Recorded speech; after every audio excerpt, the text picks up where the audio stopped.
It's June 2014, and James Van Orden is telling me how his friend John keeps trying to fix him up with this girl named Dolores Taylor. And in the middle of the story, I turned on my camera. Right now we went home. Yeah. John said to me that night, he said, "How'd you make out?" "John, I told you, I don't need that woman." So finally, the third time, he kept saying it. John who? What's his name? It is John O'Neill. He knew her from high school. Right. But in his second year, they moved to Jersey City. Oh, not Leonia High School. But he periodically came back in town to visit her and the family, but he knew the family. But anyway, the third time I called her up, I said to her, it was a Saturday night, and I said, "Want to go out?" She says, "It's too late to get a babysitter now." She says, "We'll have to take my son with me." I said, "All right, we'll go to a drive-in movie." I said, "All right." How old is her son? Yeah, so we went to the drive-in movie over in Middleford. Well, the first movie wasn't too good, and the second one wasn't going to be much better, and her son's in the back. "I want to go home.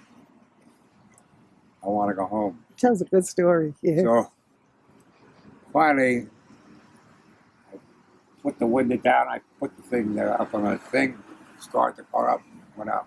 She said to me, "You didn't ask me if I wanted to go home." I said, "If you think I was going to sit there for through that movie and listen to that in the back seat, no, that's not going to happen." So then finally I got enough nerve. I don't know why. I'm glad I did. I asked her to marry me. She says, On that third date? no, that was on the third date. This was after that. Okay. Oh, you kept going Maybe a out. couple months later. Yeah. And I said, "You want to get married?" She said, "Oh, I got to think about that." So I said, "Well, don't think too long." I went home. I used to come down almost every night or call her. And I didn't go for a week or so. And finally she called me. She said, "You still want to get married?" I said, "Yeah." She said, "Okay, I made all the arrangements already.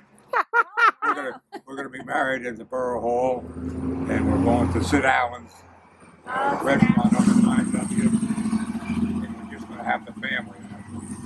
And then she said, "We're going down to I love this story. Seaside Park there."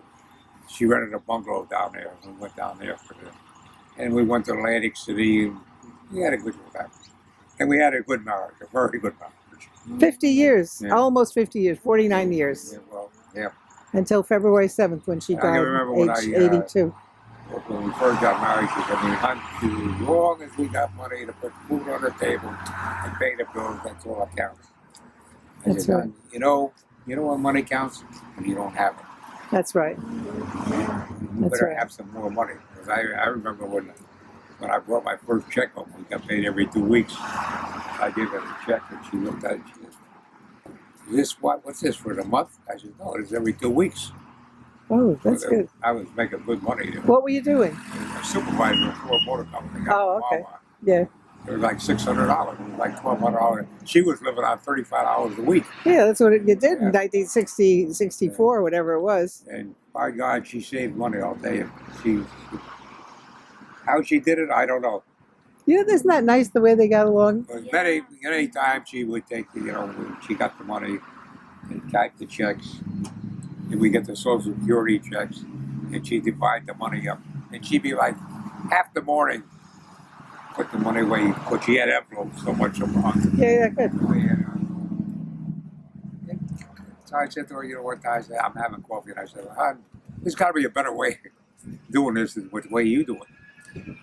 She said, "Yeah, you're right." Of course, she said, and then the same thing with when she called an envelope to put money on, like Jim's money.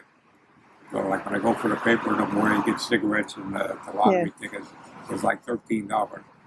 So I said to her, "Why don't you give me the money for the whole week, and I won't have to bother you?" Right. Yeah, that's a pretty good idea, but she never did it. Every morning, She wanted to keep every you morning, around. I love that. every morning, she had $13. Yeah, and she put the envelope. That's pretty. She was pretty good at managing money. Oh yeah.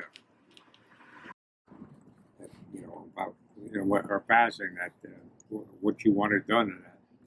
Because she wanted all her good jewelry given to the 2 grandchildren, Good for her. and she said, and the hashtag in the front porch, And she said there's a pouch there. It was like a little wallet with a zipper on it. And she said there's some money in there. And she told me this like 3 or 4 years ago, but Right. I didn't even think about it.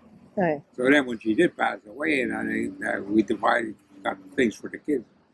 And I mentioned to my oldest granddaughter, she said, well, maybe you better look and see. I opened this thing up. She had over $4,000 in there. Well, that's cute. Isn't She that had sweet of money her? saved from 2012, 2013. And she had, like, if we hit the lottery, which was very seldom,